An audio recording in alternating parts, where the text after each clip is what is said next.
একটি স্বরচিত কবিতা। একটি সবুজ সুন্দর গ্রাম। একদল পিশাচ প্রতিনিয়ত খুন করে চলেছে তাদের ওই জীবনের দায়িত্ব নেওয়া প্রতিপালকদের। কি নিতে চায় তারা, কি দিতে চায় তারা?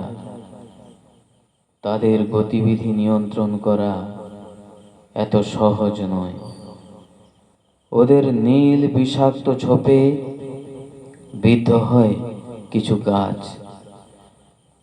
তামাশা দেখছে পরামর্শদাতারা, কলাকুশলীদের মতো ওদের হাবভাব।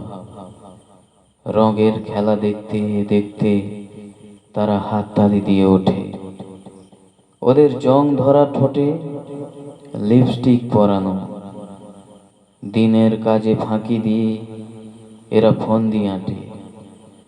আরো কতখানি জটিলতায় শুষে নেওয়া যায় ভদ্রতাকে। পৃথিবীর আঙিনা শহর দাঁড়িয়ে থাকে নির্বাক। তলপেটের ব্যথাকে উপেক্ষা করে, সরলতার দুর্বলতাকে কাজে লাগিয়ে তারা সব কিছুকে শহরে পরিণত করে।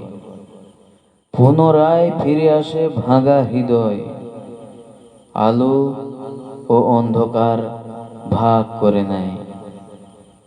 সে হৃদয় বোকা নয়, সে এত শহরের মাঝে দাঁড়িয়ে থাকা একটি সবুজ সুন্দর গ্রাম।